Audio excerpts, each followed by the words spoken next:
muchos datos que quizás son sobradamente familiares, ¿no? De hecho, de que Maritain nació en París en el año 1882, en un hogar protestante y liberal, ¿no? Que estudió en la Sorbona Ciencias Naturales y Letras. Conoció allí a una joven judía, Rachel Markov, con quien se terminaría casando y con quien emprenderían también juntos, influenciados primero por Bergson y luego por Leon Bloy, un proceso de conversión, ¿no? Que iniciaría su carrera docente en Alemania con una beca en Heidelberg, después enseña filosofía en el Instituto Católico de París, es doctor en filosofía por la Universidades Pontificias, funda con su mujer los círculos tomistas, organizando muchas conferencias entre el 22 y el 37, antes de tener que mudarse a Norteamérica, primero enseñando con Etienne Gilson en Canadá y luego en Nueva York, funda la Escuela de Libre de Altos Estudios, va a ser también representante francés en los Estados Unidos, enseña en Princeton y en Columbia. Después de la Segunda Guerra Mundial es embajador de Francia ante la Santa Sede, va a tener un rol central en lo que es el desarrollo del marco previo a la Declaración Universal de los Derechos Humanos, y mucho tiene que ver también esto con la obra que comentamos hoy, ¿no? Y a la muerte de Raiza se retira a Toulouse, muriendo en el año 1973, ¿no? Bueno, yo tengo aquí la vieja edición argentina, ¿no?, de esta obra. Vamos a hablar también, bueno, es un dato biográfico también, que en el año 36 hace una gira por Latinoamérica, dictando conferencias en Río de Janeiro, en Córdoba, en Rosario, en Buenos Aires, en Montevideo, ¿no? Iba a ser objeto su gira de acendrados debates aquí, porque ya la publicación de Humanismo Integral había alejado a los sectores, podríamos decir, más radicales del nacionalismo católico, que durante esa breve etapa con Maurras de la Acción Francesa habían seguido y admirado la obra de Maritain, ¿no? Y que le van a declarar acendradamente la guerra, particularmente el padre Membiel, ¿no?, acusándolo de progresismo por haber abrazado el pluralismo, haber reconocido el valor de la democracia y haber abandonado en algún punto ese proyecto político, ¿no?, de una iglesia que no reconocía la autonomía, podríamos decir, del orden temporal, ¿no? Bien, entonces, brevemente la obra dedica el primer capítulo, se denomina Pueblo y el Estado, a hacer una serie de distinciones conceptuales, ¿no?, que la concepción del autor están en la base de muchos de los grandes problemas que ha vivido el mundo en general y la democracia en particular también en el siglo XX, específicamente la confusión, ¿no?, entre comunidad, nación, Estado, cuerpo político, ¿no?, y adelantando ya lo que él considera el problema central detrás de esta confusión, que es el concepto de soberanía, ¿no?, al cual va a dedicar el segundo capítulo. En el tercer capítulo se aboca al problema de los medios y fines, ¿no?, un problema muy relevante en términos filosóficos, muy central para el planteo tomista, pero a la vez orientado en su desarrollo, este capítulo, a problemas prácticos de la sociedad democrática. El capítulo 4, referido a los derechos del hombre, también recoge toda su experiencia, ¿no?, promoviendo ese tipo de acuerdos prácticos que estuvieron detrás de la Declaración Universal de los Derechos Humanos. Capítulo 5 dedicado a la Carta Democrática, el 6 a la Iglesia del Estado y el 7 a la comunidad internacional, al problema del gobierno mundial, donde de alguna manera sienta las bases de una teoría, podríamos decir, de las relaciones internacionales, que es a la vez también una tarea, ¿no?, que creo que nos deja y me parece que hay muchas cosas interesantes para comentar. Bien. Entonces, para avanzar brevemente con los primeros capítulos y enfocarme un poquito más en los últimos, donde creo que desde la ciencia política hay un valor particular en esta obra, ¿no? Todo este trabajo que se toma en establecer distinciones conceptuales, ¿no?, entre estos conceptos en el primer capítulo está orientado, por sobre todas las cosas, a plantear la confusión que ha generado, ¿no?, en particular la confusión de nación con sociedad política, con cuerpo político, la identificación de estas con el Estado, ¿no?, y la atribución a estas de este carácter o de estos caracteres que que implican la soberanía, que es lo que se va a dedicar en el segundo capítulo, ¿no? Él rescata entonces, ¿no?, como para destacar algo de este capítulo, la idea de cuerpo político como en algún punto la sustancia, ¿no? Él dice incluso esa personalidad que erróneamente se le atribuye al Estado identificado con la nación en el contexto contemporáneo, dice, en algún punto solamente es predicable del pueblo y del cuerpo político. La noción de personalidad moral la tienen el pueblo, el cuerpo político, en cuanto conjunto de personas individuales y reales, que es el pueblo, y el cuerpo político en cuanto a su expresión orgánica, ¿no? En este sentido, me parece interesante destacar también, para evitar algunas confusiones, y es interesante también si uno tuviese tiempo de ponerse a recabar las distintas expresiones que la recepción política del pensamiento de Maritain tuvo en América Latina, que Maritain era dos componentes que fuertemente previenen contra cualquier desviación o recepción populista de este rescatar al pueblo como sustancia de lo político, en tanto en cuanto, en primer lugar, es central en el planteo de Maritain que el Estado tiene que ejercer como parte de ese todo la autoridad, por un lado, y que el pueblo no puede prescindir del Estado, ¿no? Dice, tiene una particular necesidad del Estado como órgano especializado en el cuidado de todo y también como resguardo contra el egoísmo y contra la primacía de grupos o clases particulares. Bien, entonces, después, haciendo una revisión bibliográfica, el desarrollo histórico tanto del concepto como el término de soberanía, a partir de Baudin, de Hobbes y de Rousseau, va a decir estos atributos que tiene la soberanía, en primer lugar, este derecho a una supremacía como derecho natural inalienable, y en segundo lugar, como una supremacía como un derecho trascendente que lo separa del todo que se gobierna, dirá Maritain, no son aplicables ni al cuerpo político ni al Estado, ¿no? El cuerpo político tiene goza de una autonomía que es relativamente suprema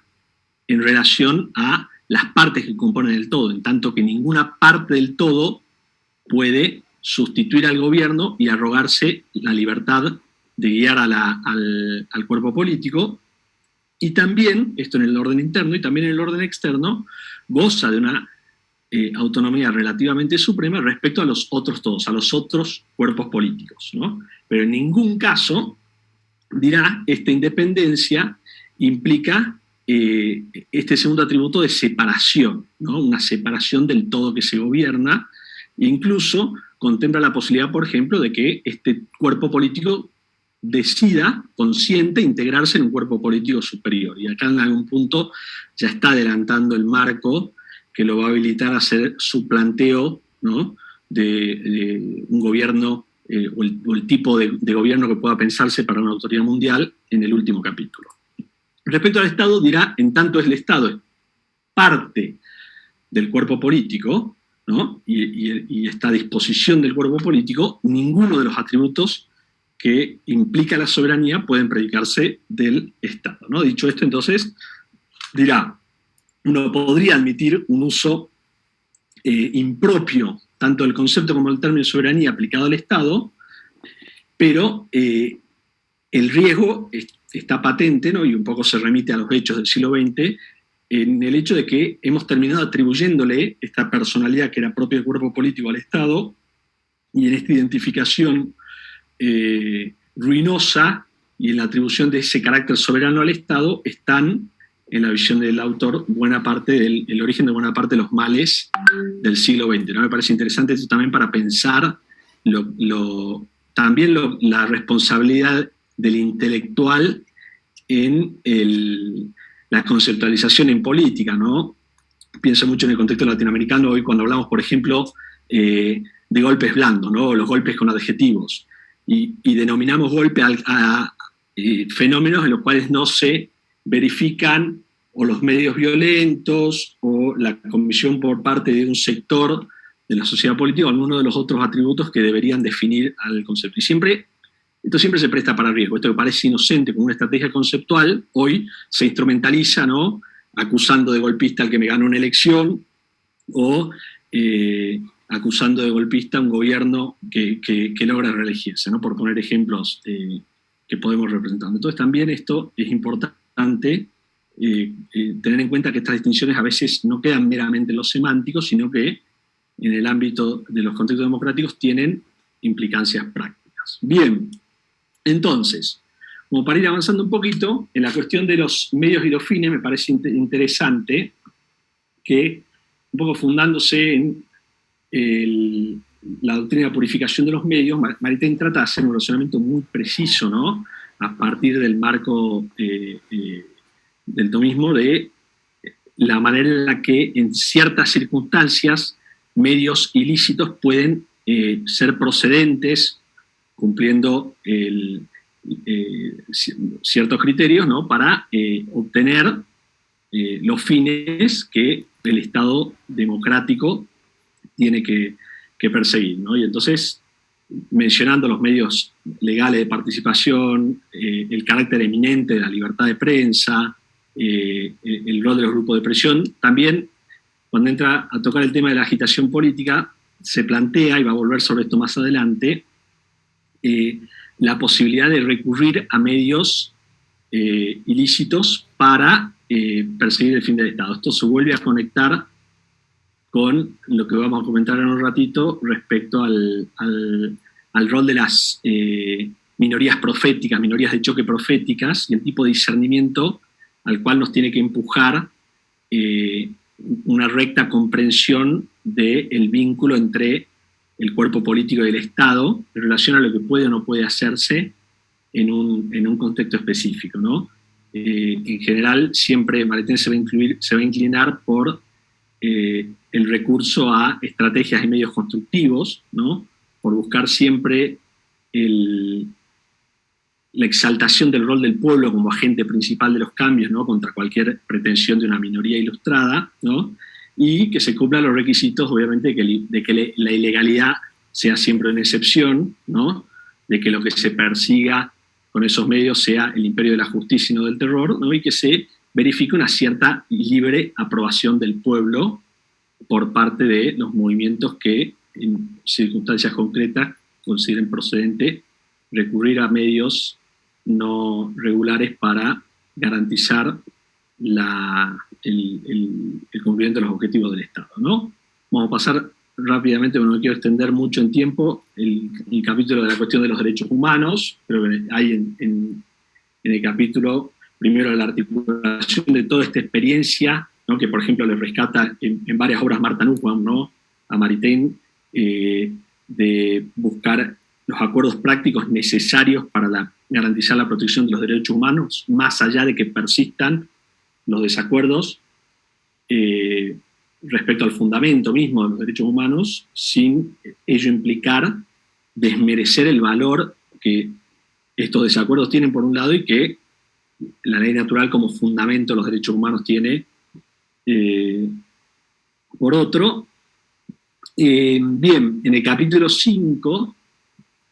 donde se refiere a la Carta Democrática, adelanta también, por un lado, la manera en la que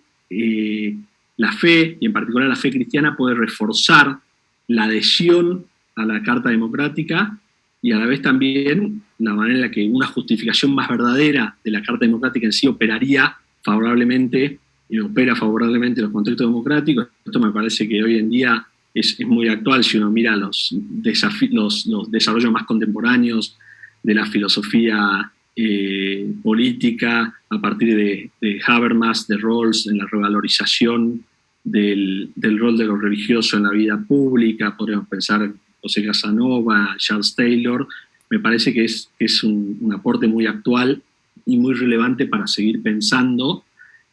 algo que Maritain apenas vislumbraba y casi como un visionario de su época, ¿no? ¿Cuál puede ser el proyecto de materialización, ¿no?, como un ideal histórico concreto del rol de la Iglesia en el tipo de democracias en las cuales nos toca vivir hoy, ¿no? Entonces esto me parece que es una nota por demás interesante. Y aquí también, bueno, desarrolla esta cuestión de la herejía en relación al pluralismo, ¿no? Me parece un tema hiperinteresante porque considero que es uno de los grandes desafíos en muchas democracias contemporáneas, ¿no? Entender los movimientos antipluralistas como verdaderas herejías que atentan al sistema democrático, y entender a partir de ahí cuáles pueden ser los medios, ¿no?, para lograr el tipo de compromiso político que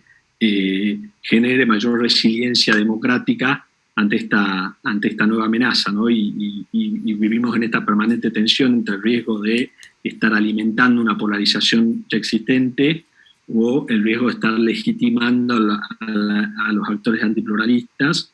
Y entiendo que muchos de los desarrollos contemporáneos en el ámbito de la política comparada están buscando claves que en el diálogo con la filosofía política, que es el planteo central, podríamos decir, epistemológico de esta obra, podrían ganar en claridad, en perspectiva, sobre cómo afrontar algunos de los desafíos más grandes con los cuales nos encontramos en la realidad contemporánea, ¿no? Bien, el capítulo 6, referido a Iglesia de Estado, bueno,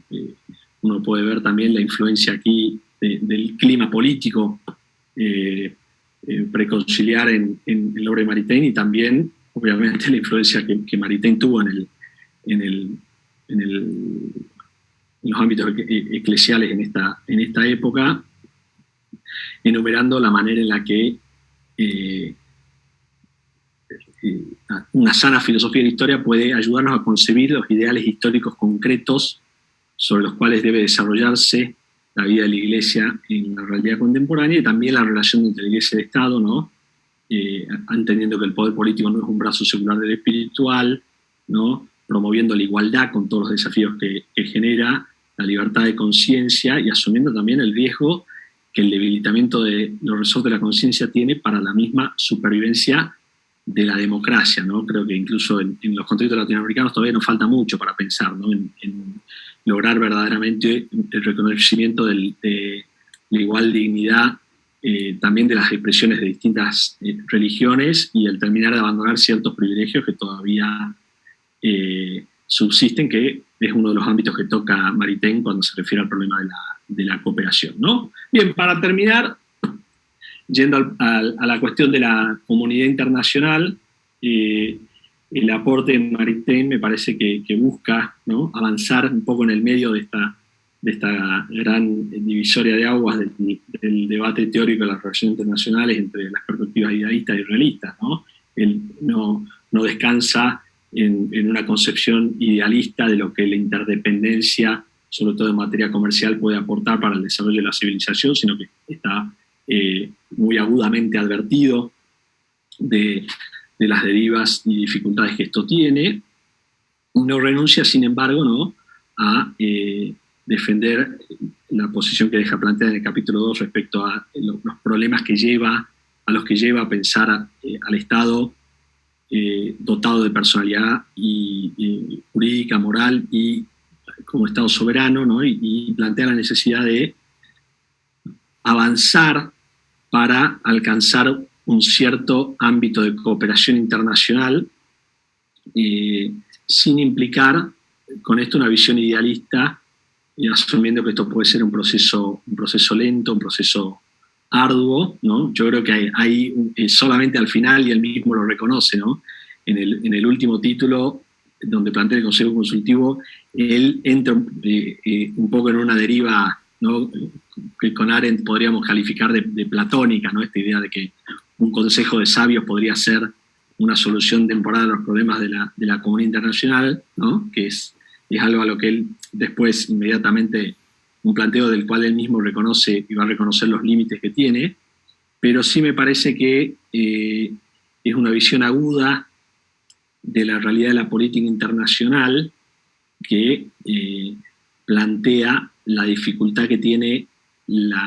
por un lado, la soberanía, ¿no?, en cuanto puede ser utilizada, y efectivamente lo es, ¿no?, como argumento para justificar la violación de derechos humanos, ¿no?, como argumento para llevar adelante guerras sin ningún tipo de justificación. También asume él, y acá es un tema que toca un poco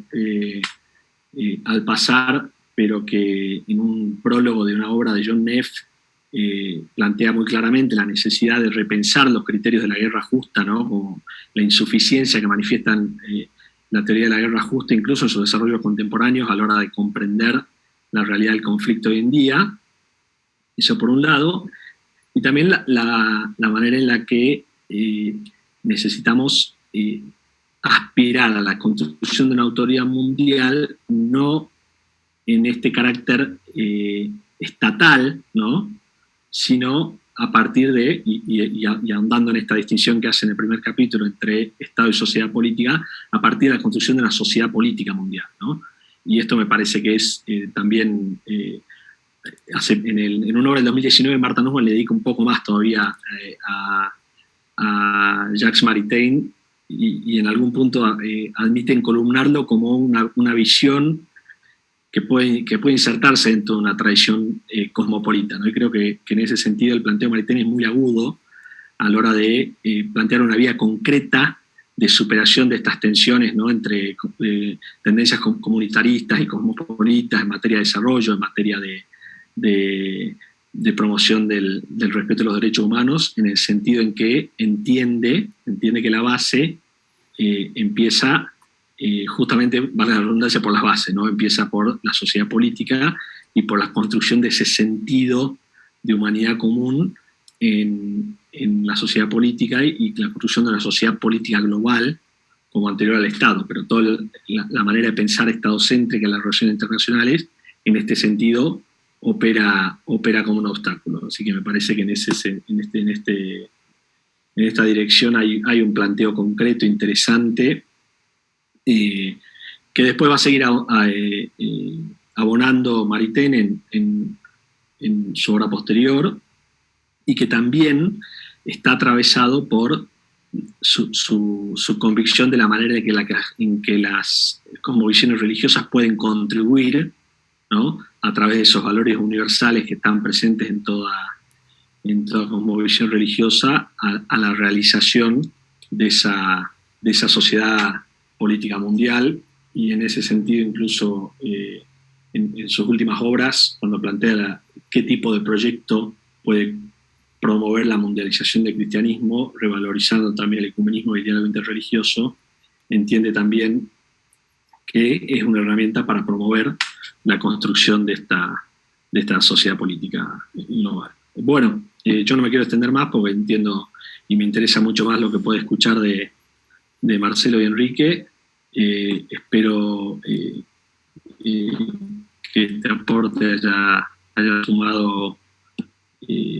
para seguir pensando la actualidad, ¿no? Yo creo que los clásicos hay que leerlos siempre en el contexto actual y siempre tienen algo para decirlo. Estoy convencido de que hoy tenemos el privilegio de estar presentando un clásico, así que bueno, reitero el agradecimiento a la editorial y al CISAB por la invitación y quedo atento a las palabras de mis colegas.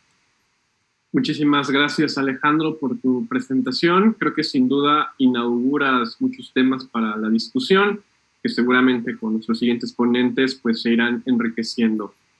Ahora es el turno de Marcelo Bartolini y Rafael lo presentará.